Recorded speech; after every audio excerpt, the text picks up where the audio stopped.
La veille du mariage, son frère m'a envoyé un message, « Tu mérites mieux, demande-lui à propos de Las Vegas. » Alors je l'ai fait, elle s'est figée. Et c'est à ce moment-là que sa demoiselle d'honneur s'est levée et a dit, « Tu ne lui as pas dit ?» Salut Reddit, lecteur de longue date, mais c'est la première fois que je poste ici. Cette histoire est absolument folle, et j'ai désespérément besoin de la sortir de ma poitrine.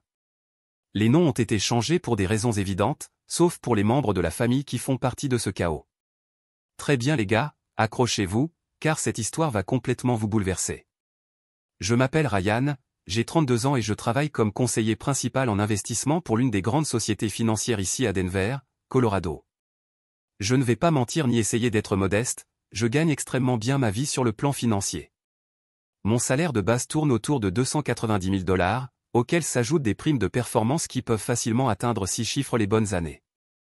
Je possède une magnifique maison à Cherry Hills Village d'une valeur d'environ 1 300 000 $, je conduis une BMW M5 que j'ai achetée content et j'ai un solide portefeuille d'investissement qui croît régulièrement depuis des années. Je ne cherche pas à me vanter, juste à planter le décor, car ma situation financière devient absolument cruciale pour comprendre toute cette histoire.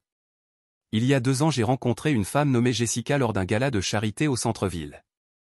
Elle travaillait comme ce qu'elle appelait spécialiste en marketing digital, ce qui signifiait en gros qu'elle gérait des comptes Instagram et Facebook pour 3 ou 4 petites entreprises locales et qu'elle gagnait environ 38 000 $ les bonnes années. Mais bon sang, elle était absolument magnifique, 1,70 m, de parfaits cheveux blonds, des yeux bleus vifs, une silhouette incroyable, le genre de femme qui pouvait littéralement arrêter la circulation simplement en marchant dans la rue.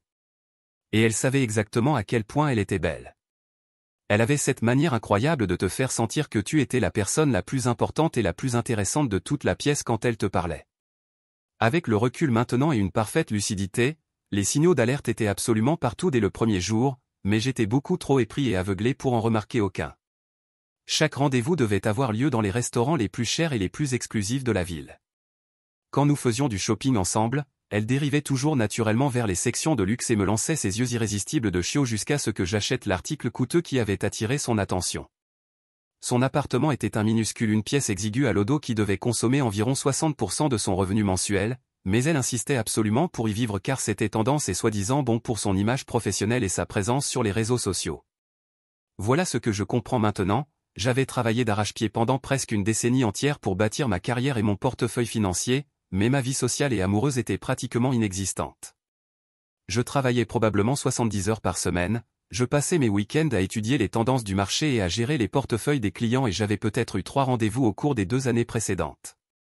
Quand cette femme absolument splendide a commencé à montrer ce qui semblait être un intérêt sincère pour moi, à prêter une grande attention à tout ce que je disais, à rire à toutes mes blagues, à me poser des questions sur mon travail et mes objectifs, j'étais complètement accro. Elle m'a fait sentir que toutes ces années de dur labeur, de sacrifices et de vie sociale inexistante portaient enfin leurs fruits d'une manière qui allait bien au-delà de l'accumulation d'argent et de réussite professionnelle. La demande en mariage a eu lieu il y a 8 mois dans un steakhouse incroyablement chic avec une vue panoramique sur les montagnes rocheuses. J'ai dépensé 52 000 $ pour la bague de fiançailles. Oui, je sais que ça paraît insensé maintenant, mais Jessica laissait tomber des indices de plus en plus évidents à propos de Tiffany par-ci et Cartier par-là depuis des mois. Elle enregistrait littéralement des publications Instagram de bagues de fiançailles sur son téléphone et me montrait des photos d'inspiration lors de conversations décontractées.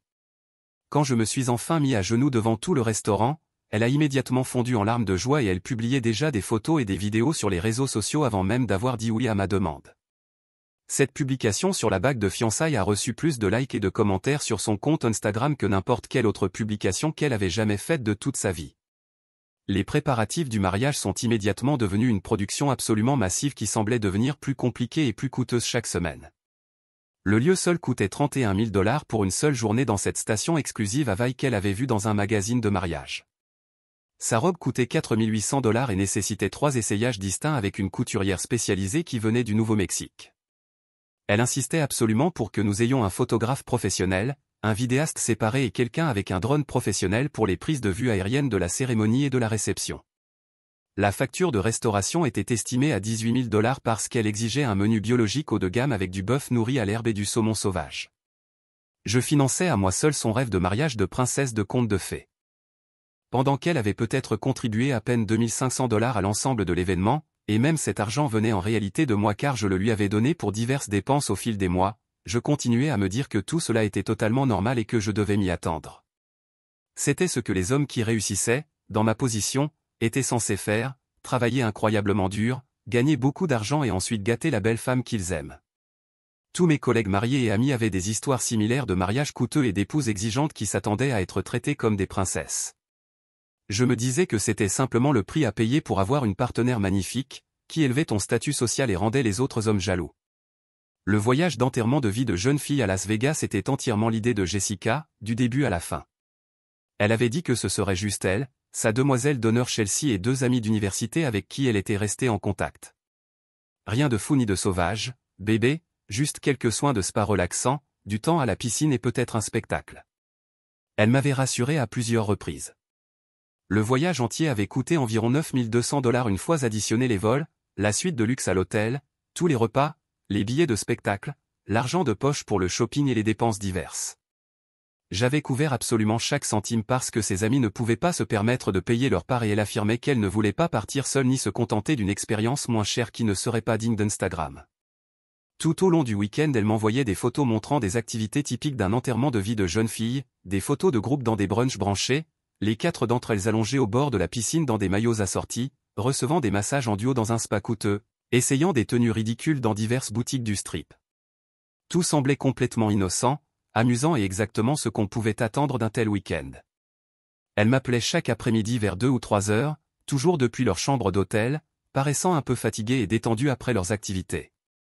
Mais elle ne m'appelait jamais le soir, jamais lorsqu'elles étaient soi-disant sorties pour les spectacles, les clubs ou le dîner. Je lui faisais totalement confiance et je ne remettais jamais rien en question. Pourquoi l'aurais-je fait? Je lui donnais tout ce qu'elle voulait, je planifiais notre futur parfait ensemble et elle paraissait réellement enthousiaste et heureuse de devenir ma femme et de commencer notre vie commune. Le vendredi soir avant notre mariage, je logeais au Grand Hyatt du centre-ville parce que Jessica avait absolument insisté pour que nous respections l'étiquette traditionnelle et que nous ne nous voyions pas la nuit précédant la cérémonie. J'étais beaucoup trop excité et nerveux pour dormir, allongé là à penser à quel point tout allait être absolument parfait le lendemain, avec tous nos amis et membres de la famille volant de différents états, la cérémonie au coucher du soleil dans les montagnes, notre incroyable lune de miel à Maui commençant le lundi suivant. À exactement 11h47 ce soir-là, mon téléphone s'est soudainement illuminé avec un message de Dylan, le frère cadet de Jessica. Dylan et moi avions peut-être échangé au total 50 mots pendant les 2 années où j'avais connu Jessica et sa famille. Il avait 26 ans, travaillait dans la construction et vivait dans un monde complètement différent du style de vie soigneusement mis en scène de Jessica sur Instagram et les réseaux sociaux. Elle semblait toujours légèrement gênée par lui lorsqu'il était autour de ses amis plus sophistiqués, comme s'il ne correspondait pas à l'image raffinée et haut de gamme qu'elle essayait constamment de projeter. Mais lors des rares fois où nous avions réellement passé du temps ensemble lors de réunions de famille, il m'avait semblé être un type totalement franc, honnête, qui ne jouait pas de jeu et ne créait pas de drame pour s'amuser. Son message était court et absolument direct. « Frère, tu dois vraiment savoir quelque chose avant demain. Demande à Jessica ce qui s'est réellement passé pendant son voyage à Las Vegas. Tu mérites bien mieux que ça et je ne peux plus me taire. » J'ai littéralement fixé ce message pendant probablement 30 minutes, le lisant encore et encore. Mon premier réflexe fut de penser qu'il avait peut-être trop bu quelque part et qu'il cherchait simplement à créer un drame familial sans raison valable. Mais Dylan n'était vraiment pas du genre dramatique. En fait, il était la personne la plus directe et pragmatique de toute la famille élargie de Jessica. S'il me contactait à presque minuit, la veille du mariage de sa propre sœur, quelque chose de vraiment sérieux devait s'être passé et que je devais savoir à propos de Las Vegas. Qu'est-ce qui aurait pu se produire pendant son enterrement de vie de jeune fille qui soit suffisamment grave pour que son propre frère se sente obligé de m'avertir à quelques heures seulement de notre cérémonie de mariage? J'ai immédiatement essayé de l'appeler, mais je suis tombé directement sur sa messagerie vocale. J'ai envoyé 3 messages différents, demandant ce qu'il voulait dire et le suppliant de me donner plus de détails, mais je n'ai absolument reçu aucune réponse. J'étais allongé là dans cette suite de luxe à 400 $ la nuit, entouré de mes cadeaux soigneusement emballés pour mes garçons d'honneur et de mon planning détaillé pour le jour du mariage, et soudain j'ai eu l'impression que j'allais être physiquement malade. J'ai passé le reste de la nuit à rejouer chaque conversation que nous avions eue à propos du voyage à Las Vegas, comment elle m'appelait toujours pendant la journée mais jamais le soir. Quand elles étaient soi-disant sorties s'amuser, comme elle paraissait étrangement fatiguée et vidée chaque fois que nous parlions, comme si elle ne dormait presque pas pour quelqu'un censé passer des vacances reposantes, comme elle n'arrêtait pas d'insister sur le fait que le voyage était si détendu et relaxant, mais qu'elle paraissait réellement épuisée et usée sur certaines photos qu'elle m'avait envoyées. Vers 4 heures du matin, je faisais littéralement les 100 pas dans ma chambre d'hôtel comme un animal en cage, vérifiant mon téléphone toutes les quelques minutes en espérant que Dylan réponde avec plus d'informations. La cérémonie de mariage devait commencer exactement à 5 heures de l'après-midi. Nous avions 190 invités confirmés, dont des personnes venant de 3 États différents, qui avaient pris congé et dépensé de l'argent pour voyager. Mes parents étaient montés de Colorado Springs et logeaient dans un hôtel voisin. La mère de Jessica était venue en avion depuis Phoenix et m'avait envoyé des messages toute la semaine pour dire combien elle était enthousiaste pour la cérémonie. La facture finale pour tout allait s'élever à environ 87 000 $ pour une seule journée et je développais ce sentiment horrible et pesant que toute cette affaire reposait sur des mensonges et de la tromperie. À 8 heures précises, je ne pouvais plus supporter le suspense et l'angoisse. J'ai appelé le téléphone de Jessica en espérant désespérément que Dylan avait complètement tort et que tout cela n'était qu'un terrible malentendu ou un drame familial. Elle a répondu après exactement 2 sonneries, d'une voix joyeuse et pétillante comme toujours le matin. « Bonjour mon beau, tu es excité ? Je n'arrive pas à croire que nous allons vraiment nous marier aujourd'hui, ça va être la journée la plus parfaite de toutes. » Pendant une fraction de seconde, j'ai presque réussi à me convaincre que Dylan causait simplement du drame inutile pour aucune raison. Elle paraissait si complètement normale, si sincèrement heureuse et excitée à propos de notre mariage et de notre avenir ensemble. Mais je devais absolument connaître la vérité, quelles qu'en soient les conséquences. « Jess, j'ai vraiment besoin de te demander quelque chose d'important avant aujourd'hui. Que s'est-il réellement passé pendant ton enterrement de vie de jeune fille à Las Vegas ?» Le silence qui a suivi était absolument assourdissant et semblait s'étirer à l'infini, pas même le son d'une respiration ou de bruit de fond, juste un silence radio complet pendant ce qui m'a semblé être une éternité. Finalement, après ce qui paraissait interminable, elle a dit très doucement et prudemment, « Que veux-tu dire exactement par cette question ?» Dylan m'a envoyé un message tard hier soir, il a dit que je devais te demander ce qui s'était réellement passé à Las Vegas avant que nous nous marions aujourd'hui. Un autre très long silence qui a fait battre mon cœur à toute vitesse, puis sa voix a complètement changé, perdant toute l'énergie joyeuse et pétillante à laquelle j'étais habitué.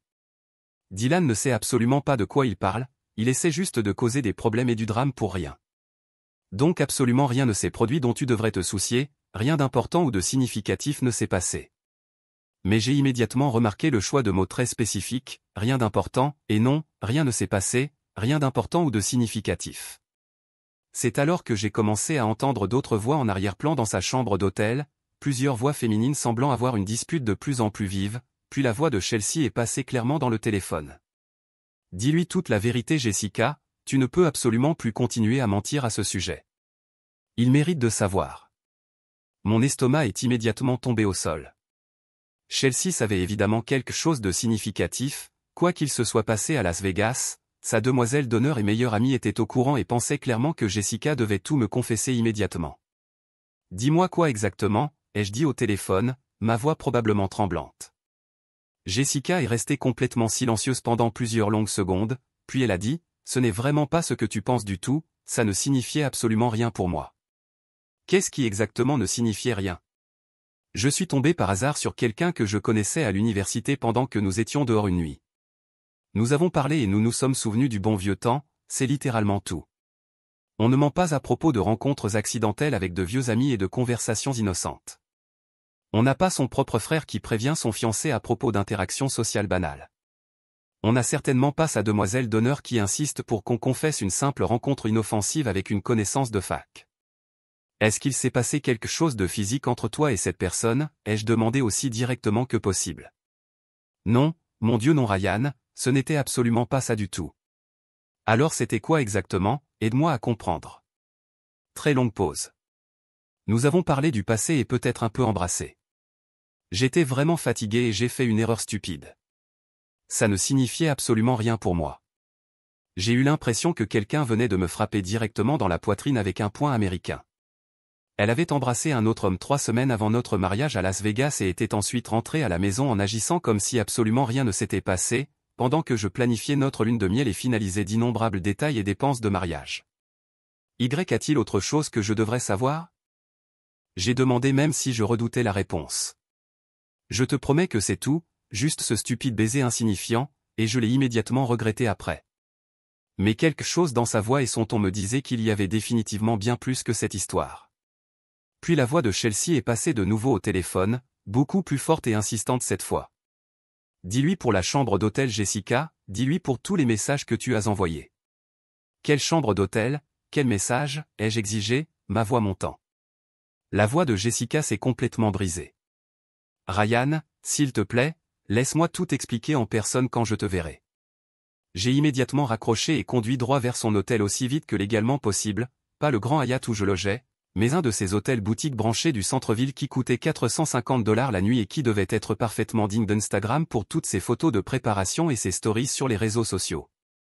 J'ai traversé le hall à toute allure, pris l'ascenseur jusqu'au 9e étage et je suis allé directement à la chambre 923.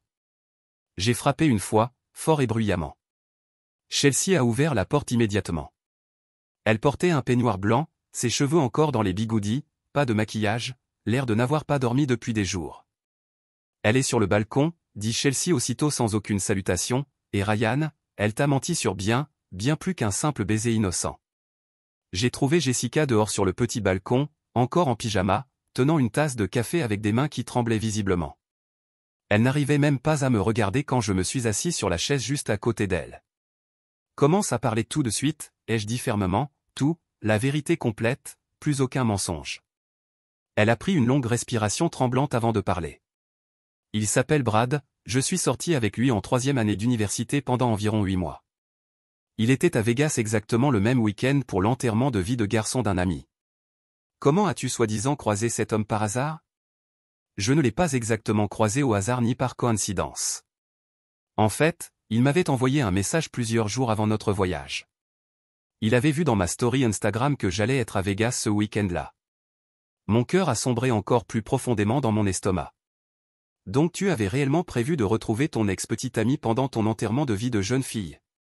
Ce n'était pas prévu comme ça du tout, j'ai juste pensé que ce serait complètement inoffensif de prendre un rapide café ensemble pour discuter comme de vieux amis, juste pour voir ce qu'était devenu sa vie depuis l'université.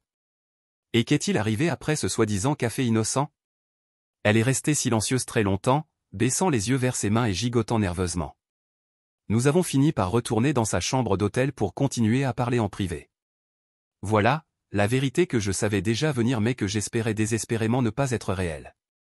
As-tu couché avec lui, Jessica? Non, dit-elle rapidement et sur la défensive, je jure sur ma vie que je n'ai pas couché avec lui. Mais nous nous sommes embrassés longuement et j'ai fini par rester là toute la nuit. J'ai eu l'impression que le monde entier tournait complètement hors de contrôle autour de moi.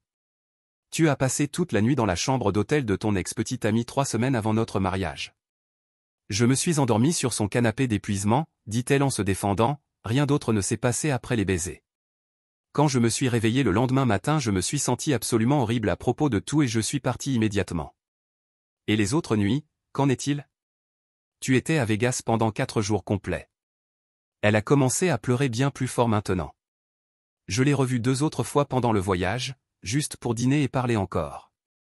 Rien de physique ne s'est passé après la première nuit, je le jure sur tout ce qui m'est cher.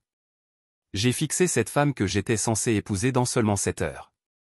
Elle avait passé 3 des 4 nuits avec son ex-petite amie pendant ce qui était censé être son enterrement de vie de jeune fille, célébrant notre mariage à venir. Elle m'avait menti droit dans les yeux à ce sujet pendant 3 semaines entières et elle prévoyait de marcher vers l'hôtel et de promettre de m'aimer exclusivement sans jamais me dire quoi que ce soit. Pourquoi ne m'as-tu rien dit à ton retour du voyage? Parce que je savais que tu réagirais exactement comme ça, je savais que tu exagérerais tout et que tu ruinerais notre mariage. Exagérer, comme si passer 3 nuits avec son ex-petite amie juste avant notre mariage était une petite négligence ou une erreur innocente. As-tu couché avec lui ou pas? Ai-je demandé une dernière fois en la regardant directement dans les yeux et en exigeant toute la vérité. Elle a soutenu mon regard et a dit, je n'ai pas couché avec lui Ryan, mais honnêtement une partie de moi en avait vraiment envie.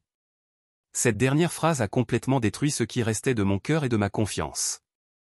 Non seulement elle m'avait trompé et m'avait menti pendant des semaines, mais elle admettait en réalité qu'elle éprouvait de véritables sentiments romantiques pour cet autre homme tout en planifiant de m'épouser et de passer le reste de sa vie avec moi. Je me suis levé et je suis rentré dans la chambre d'hôtel. Chelsea m'attendait près de la porte avec une expression extrêmement sombre sur le visage. Il y a encore plus que tu dois savoir, dit-elle doucement. Que veux-tu dire par là? Elle lui envoie des messages constamment depuis Vegas, chaque jour sans exception. J'ai vu tous les messages hier, quand elle avait laissé son téléphone déverrouillé sur le comptoir de la salle de bain. J'ai eu l'impression que toute ma réalité s'effondrait autour de moi. Quel genre de message? Du genre où elle lui dit qu'il lui manque terriblement, qu'elle est complètement perdue dans sa vie, que peut-être elle est en train de faire une énorme erreur avec ce mariage. J'ai jeté un regard vers le balcon, où Jessica était encore assise, pleurant dans son café. Pourquoi me dis-tu tout ça? Ai-je demandé à Chelsea. Parce que tu sembles être une personne vraiment bonne, qui mérite une honnêteté et un respect complet. Et parce que je ne peux absolument pas rester là sans rien faire et la regarder détruire ta vie alors qu'elle n'est même pas sûre de vouloir être avec toi. J'ai quitté cet hôtel sans dire un mot de plus à Jessica, je suis monté dans ma BMW et j'ai conduit directement jusqu'au lieu du mariage à Vail, à environ 2 heures à l'ouest de Denver par des routes de montagne. Quand je suis enfin arrivé, les prestataires étaient déjà en plein montage pour ce qui aurait dû être le jour le plus heureux de ma vie. Le fleuriste disposait soigneusement $7 200 de roses blanches, de pivoine et de gypsophile dans tout l'espace de la cérémonie, l'équipe de traiteurs préparait des hors-d'œuvre et des plats sophistiqués pour 190 invités, le DJ testait tout son matériel sonore pour notre première danse et la playlist de la réception. Tout le monde travaillait extrêmement dur pour créer la journée de conte de fées parfaite de Jessica, tandis qu'elle était probablement en train d'envoyer des messages à son ex-petite amie à propos de combien elle se sentait confuse et partagée à l'idée de réellement m'épouser. J'ai trouvé la coordinatrice du lieu et je lui ai dit que nous devions absolument tout annuler immédiatement. Elle m'a regardé comme si j'avais complètement perdu la tête.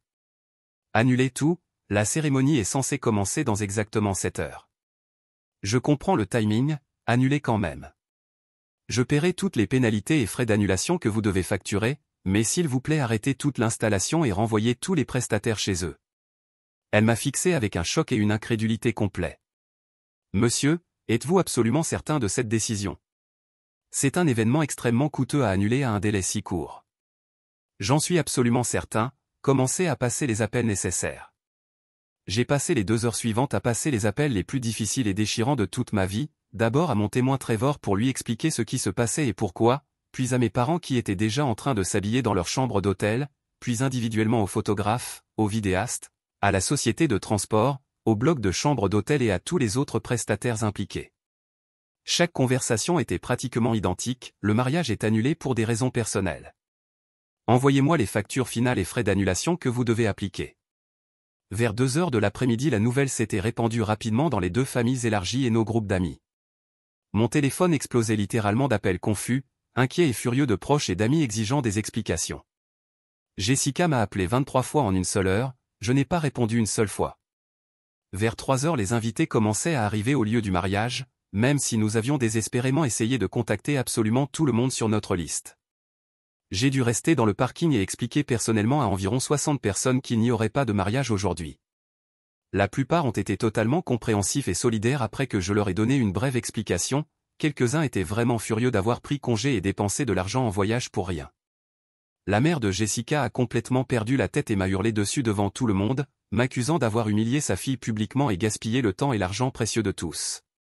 Pendant tout ce temps je ne pensais qu'à une seule chose, Jessica envoyait des messages à son ex-petite amie chaque jour depuis Las Vegas, pendant que je payais sa robe, sa bague, son style de vie et que je planifiais tout notre avenir ensemble. Elle disait à un autre homme qu'il lui manquait et qu'elle se sentait perdue dans notre relation et dans notre mariage à venir. À exactement 5 heures, au moment précis où nous étions censés échanger nos vœux et nos alliances, j'étais assis complètement seul dans ma voiture sur un parking vide, regardant les prestataires démonter pour des dizaines de milliers de dollars de décoration, de fleurs et de matériel qui ne serait jamais utilisé comme prévu. C'est là que j'ai enfin réalisé que Jessica ne m'avait pas seulement trompé et menti pendant des semaines, elle m'avait utilisé activement de la façon la plus calculée possible, utilisant mon argent, ma stabilité financière et mon amour sincère pour elle tout en maintenant une relation émotionnelle et potentiellement physique avec un autre homme, et en remettant sérieusement en question son envie même de m'épouser. Et c'est là que j'ai décidé qu'elle allait faire face à de très réelles et sérieuses conséquences pour tous ses choix calculés. La semaine suivante a été un véritable brouillard de retour de centaines de cadeaux de mariage, de l'annulation de notre coûteuse lune de miel à Maui et d'innombrables conversations gênantes avec des amis et des membres de la famille qui voulaient comprendre exactement ce qui s'était passé. J'ai pris une semaine entière de congé et je me suis pratiquement enfermé chez moi pour essayer de digérer la destruction complète de tous mes projets de vie et de mon investissement émotionnel. Les messages de Jessica commençaient à arriver par vagues prévisibles et leur ton changeait radicalement au fil des jours. Ryan, s'il te plaît, parle-moi juste 5 minutes, je peux tout expliquer et on peut définitivement arranger les choses. Puis, tu es complètement ridicule et dramatique à propos de tout ça, c'était une erreur stupide qui ne signifiait absolument rien. Puis encore, très bien, Comporte-toi comme un enfant dans cette situation, tu jettes 2 années incroyables pour pratiquement rien d'important. Enfin, j'ai vraiment besoin de récupérer toutes mes affaires de ta maison, je n'ai nulle part ailleurs où les mettre pour le moment. Ce dernier message attira particulièrement mon attention. Le bail de l'appartement de Jessica avait expiré 6 semaines plus tôt et elle avait déménagé toutes ses affaires chez moi temporairement jusqu'après le mariage et la lune de miel. Tous ses vêtements, meubles, objets personnels, tout se trouvait actuellement chez moi et prenait de la place. Et selon ce que Chelsea m'avait dit, Jessica avait en réalité quitté son travail de marketing 5 semaines auparavant parce qu'elle prétendait être trop occupée avec les préparatifs finaux du mariage et pensait qu'elle n'aurait plus besoin de travailler une fois mariée, puisque nous partagerions nos finances. Jessica était donc totalement au chômage, pratiquement sans domicile et avait épuisé la plupart de ses économies limitées en dépenses liées au mariage et à son style de vie coûteux. Elle avait misé absolument tout sur la case, épousé le conseiller en investissement riche, et considérait ce plan comme une garantie totale pour sa sécurité future. J'ai délibérément ignoré tous ses messages et appels pendant 5 jours entiers. Puis Dylan m'a contacté directement. « Salut mec, je sais que toute cette situation est vraiment bizarre et gênante, mais je voulais m'excuser de t'avoir balancé ça si près du jour du mariage. Ne t'excuse surtout pas, lui ai-je dit sincèrement, tu as probablement sauvé tout mon avenir et ma sécurité financière. Ouais, eh bien je pensais que tu devrais savoir qu'elle vit chez notre mère depuis l'annulation et qu'elle ne gère pas du tout la situation. Que entends-tu par là? Elle t'appelle et t'envoie des textos sans arrêt, elle publie des choses dramatiques sur les réseaux sociaux à propos de trahison et de chagrin, et elle raconte littéralement à quiconque veut l'entendre que tu l'as abandonnée pour une petite erreur innocente. Elle a même réussi à te faire passer pour le méchant dans toute cette histoire. J'ai décidé de vérifier son compte Instagram pour la première fois depuis notre mariage annulé. Elle avait posté une photo en noir et blanc d'elle-même, l'air absolument dévasté, avec la légende, parfois la personne pour laquelle tu prendrais une balle finit par être celle qui appuie sur la gâchette. Le cœur brisé ne commence même pas à décrire ce que je ressens. Repartir à zéro fait peur mais je suis plus forte qu'hier. Trahi par l'amour. Nouveau départ. Plus forte qu'hier. Survivante d'un chagrin d'amour. La section de commentaires était remplie de ses amis et de ses abonnés lui disant qu'elle valait bien mieux que moi et que je n'étais évidemment pas la bonne personne pour elle si je ne pouvais pas pardonner une erreur honnête de quelqu'un qui t'aime. Elle était en train de retourner toute la situation pour se faire passer pour la victime innocente de ma réaction soi-disant déraisonnable et impitoyable à son erreur mineure. C'est à ce moment-là que j'ai compris exactement ce que je devais faire ensuite pour rétablir la vérité. 3 semaines après notre mariage annulé, le monde soigneusement construit de Jessica a commencé à s'effondrer d'une manière absolument spectaculaire que je n'aurais pas pu mieux planifier moi-même. Tout d'abord Chelsea m'a contacté avec des informations vraiment révélatrices qui ont changé tout ce que je pensais savoir. Il s'avérait que Jessica avait menti sur bien plus que la situation de Las Vegas. La carrière de spécialiste en marketing digital dont elle parlait toujours avec fierté était pratiquement totalement imaginaire. Elle avait exactement 2 petits clients qui la payaient peut-être 4 cents par mois au total. Elle vivait principalement à crédit sur plusieurs cartes bancaires et grâce à l'argent conséquent que je lui donnais régulièrement pour diverses dépenses depuis bien des mois avant même nos fiançailles.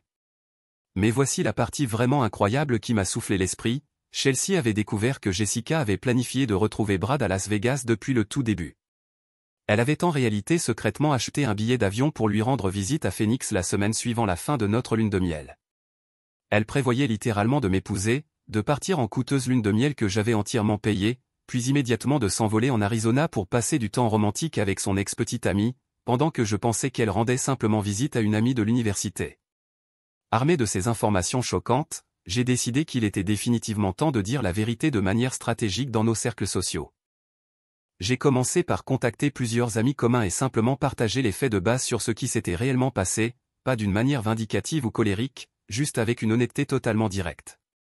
Jessica avait passé 3 nuits avec son ex-petite amie pendant son enterrement de vie de jeune fille et lui envoyait des messages chaque jour en lui disant qu'il lui manquait et en remettant en question notre relation. J'ai découvert tout cela le matin de notre mariage. La rumeur s'est répandue extrêmement vite dans nos cercles sociaux et soudainement son récit soigneusement construit de victime ne tenait plus vraiment, contrairement à ce qu'elle espérait désespérément. Mais le vrai karma est venu d'une direction complètement inattendue que personne n'avait vu venir.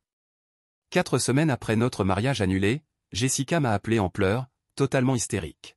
« Ryan, je sais que tu me détestes probablement plus que quiconque, mais j'ai de gros ennuis et j'ai désespérément besoin d'aide. » Apparemment, après avoir posté partout sur les réseaux sociaux qu'elle était célibataire et prête pour de nouvelles aventures, elle avait pris l'avion pour Phoenix afin d'être enfin avec Brad, l'homme pour lequel elle avait été prête à détruire complètement notre relation.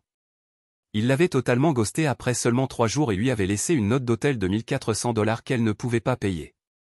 Mais la situation était en réalité bien pire que ça. Sans emploi, sans économie et sans logement permanent, elle passait d'un canapé d'amis à une chambre d'amis de membres de sa famille depuis des semaines. Sa mère avait finalement fini par la mettre dehors après l'avoir surprise en train d'essayer de vendre des bijoux de famille de valeur pour rembourser ses dettes de carte de crédit qui montaient en flèche.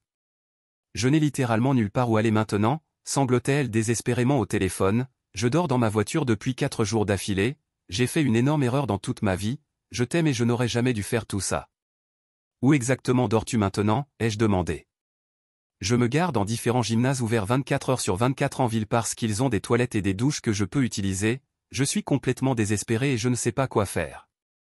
Une partie de moi s'est presque senti mal pour sa situation, presque. Jessica, qu'attends-tu exactement de moi à ce stade? Je sais que je ne mérite pas de demander ça après tout ce que j'ai fait, mais est-ce que je pourrais s'il te plaît juste rester dans ta chambre d'amis pendant quelques semaines, juste le temps de trouver un emploi et de me remettre debout financièrement, je te rembourserai chaque centime pour tout, je le jure absolument. J'ai laissé cette requête désespérée flotter un long moment inconfortable.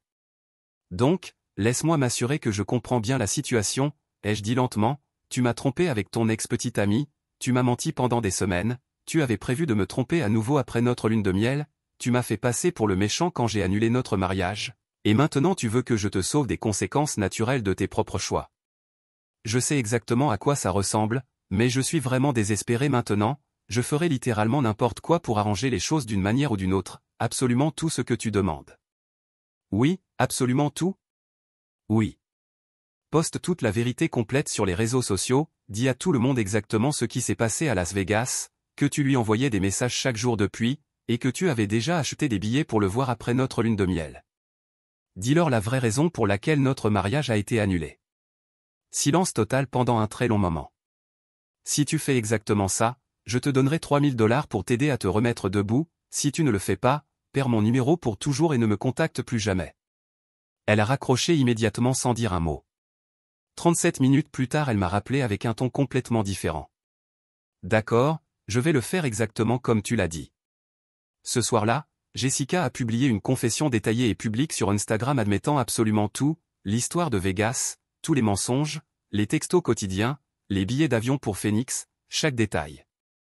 Elle a terminé son long message par « Ryan mérite tellement mieux que ce que je lui ai donné, notre mariage a été annulé à cause de mes choix et de mon manque d'honnêteté, pas à cause de quelque chose qui l'aurait fait de mal. Je suis sincèrement désolé pour tous ceux qui ont été impliqués dans ce gâchis égoïste. Je lui ai immédiatement envoyé les $3000 comme promis par virement électronique, mais je ne l'ai absolument pas reprise ni laissé rester chez moi. 8 mois plus tard j'ai appris par Dylan que Jessica était retournée vivre chez ses parents à Phoenix et avait trouvé du travail dans un centre d'appel de service client, gagnant environ $32 000 par an. Brad ne l'a jamais recontactée après ce désastre complet en Arizona. Elle est toujours célibataire, toujours en train de poster des citations tristes sur l'amour perdu et les secondes chances, et apparemment en grande difficulté financière.